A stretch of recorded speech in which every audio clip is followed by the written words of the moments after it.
Now, turn off all the lights and get ready to never sleep again. My local news station keeps reporting missing people before they go missing. When you live in a small town, nothing exciting ever really happens. Of course, the minute that something even remotely out of the usual takes place, everyone is all over whatever it might be. So far, for the last few days, the peculiar events that have been taking over involve the missing person reports on the evening news. People don't go missing here.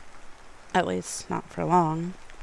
But for some reason, there has been a new missing person report every day for the last week and a half. I didn't notice this until my mom called me to gossip yesterday. According to her, Teresa's sister's brother-in-law had a friend whose kid was reported as missing on the news, even though he wasn't missing. Everyone figured it was just some kind of mistake, and the kid's parents called the police and the news station to let them know that the kid was fine and everything worked out.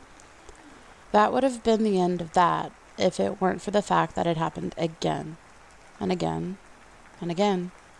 Every single evening, without fail, Channel 18 would report a missing person who wasn't missing. Each evening after the report, the police and the news station would receive calls correcting their mistake, and the next evening, the same thing would happen. By the end of the first week, people were more annoyed than anything else. Everyone figured that the news was simply trying to play some practical joke on people, and it was starting to get old. Sunday night, there was no new missing person report. Monday morning, everyone who had been reported missing throughout the week was gone. Chaos ensued, as expected. Everyone blamed Channel 18, of course. They were the ones who made the reports before anything went wrong. And now suddenly, 6 people had seemingly fallen off the face of the earth. One of these 6 people included the Sosa's 3-month-old daughter, Ruby. The Sosas had a nanny cam in the baby's room, but it was not of much help.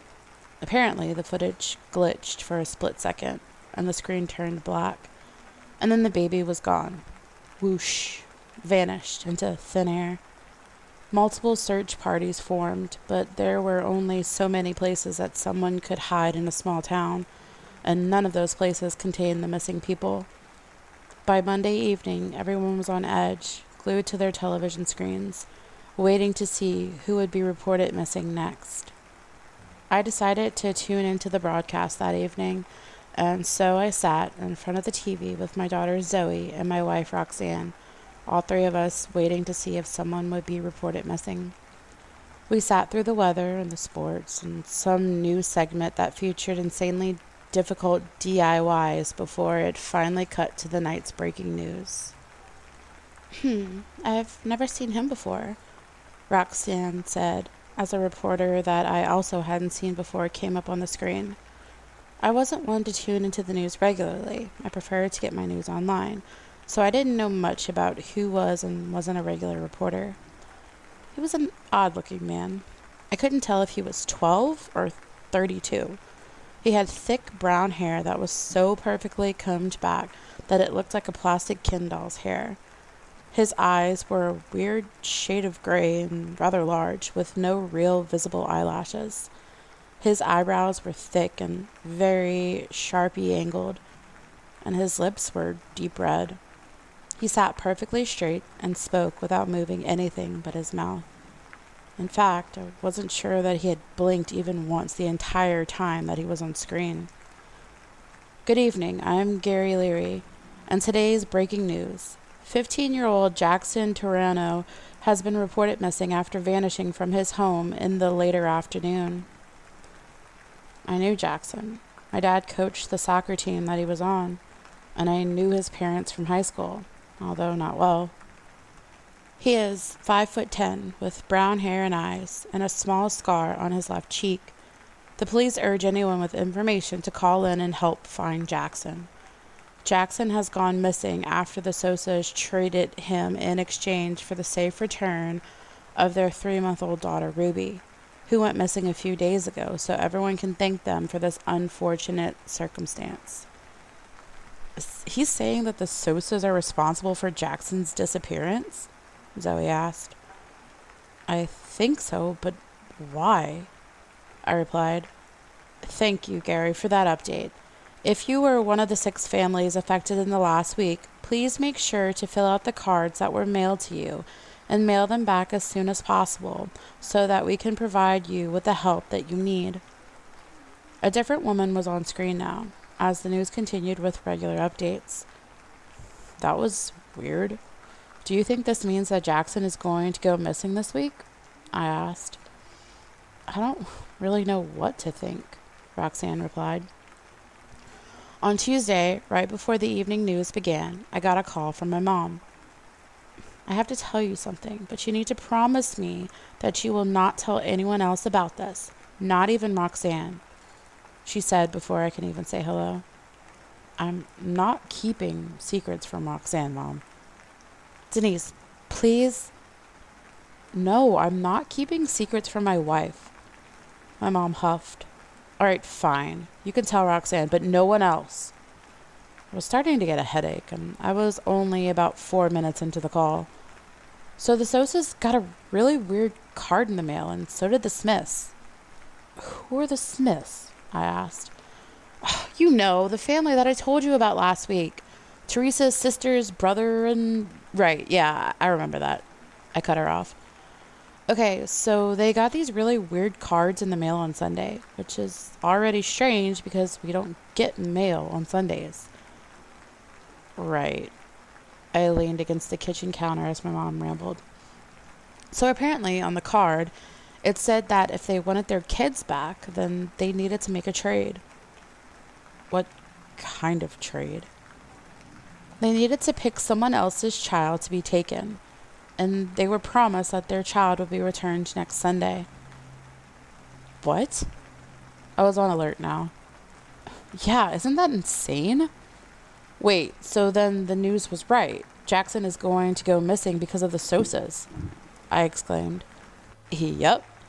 Linda Sosa and Charles Smith have some kind of feud, my mom said, sounding way too eager for someone who was talking about missing kids.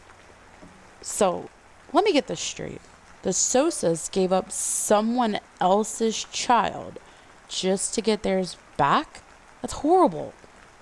Mother's love. Wouldn't you give up another child for Zoe? She asked. No. I wouldn't make someone go through what I was going through. I don't want to be responsible for someone else's kid going missing. Whatever you say, Denise. I rolled my eyes. Okay, I have to go. Thanks for the update. I looked up to see Roxanne standing in the doorway. What was that about? Looks like whoever is taking these kids is offering the parents a trade. They get their kid back as long as they give up someone else's. Her eyes widened. That's horrible. It's starting, Zoe called from the living room.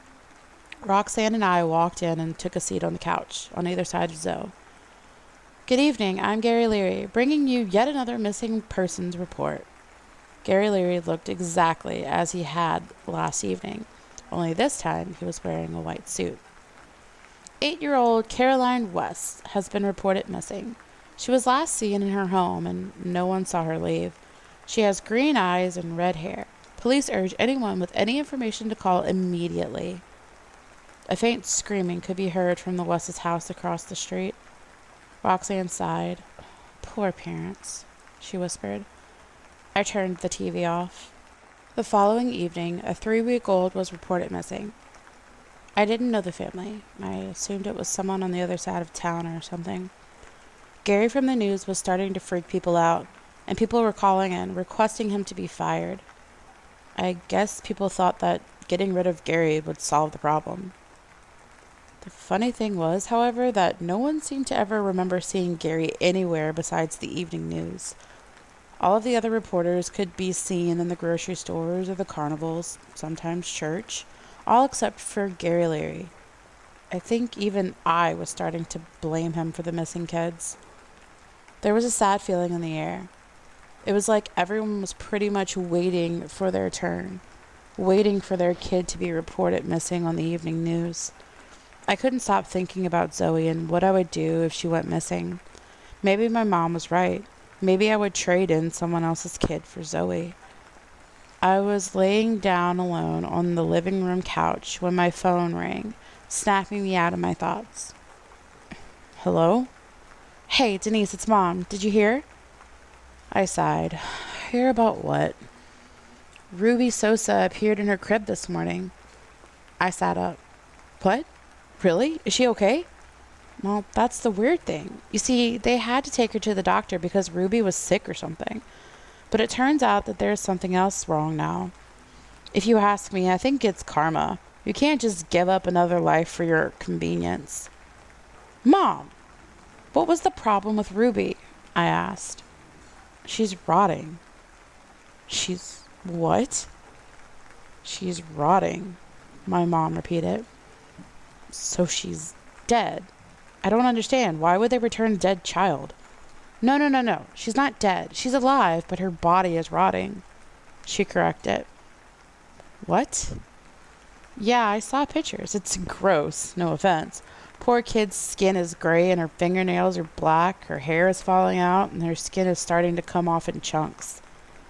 I tried not to gag as I imagined what that might look like. I guess Charles wasn't too happy to find out that Linda traded his son's life and he went over there with a rifle just to give him a scare. He wasn't going to do anything, of course, but they called the police and had him arrested. Jesus, Mom, that's insane. He could have hurt someone. His partner wasn't too happy about that. Fought with him while the cops took him away. I leaned my head on the couch as I listened to my mom rant on about some other gossip. That night, I couldn't sleep. I kept tossing and turning, not able to get the images of a rotting 3-month-old out of my head. When the sun came up, I sat up, tired and feeling a headache coming on. I felt like I was on autopilot for the rest of the day. I did chores without even remembering how I had gotten them done, made lunch, and went about my regular routine. At one point, I was convinced that I was falling asleep while doing said chores. I took a nap and woke up when Roxanne and Zoe turned on the evening news. I opened my eyes to see Gary on the screen. Again, he looked the same except for his suit. Today, it was brown. His unblinking eyes were unsettling to look at. Good evening. I'm Gary Leary, here with a breaking news update. I propped myself up on my elbows. 16-year-old Zoe Miller Brigham has been reported missing by her mothers. Zoe is 5'7", with curly black hair and brown eyes. She has a nose piercing as well as 2 piercings on each ear. We urge you to report any information that you may have to the local police. I felt like Gary was looking into my soul with his cold, dark eyes as I stared at him on the screen.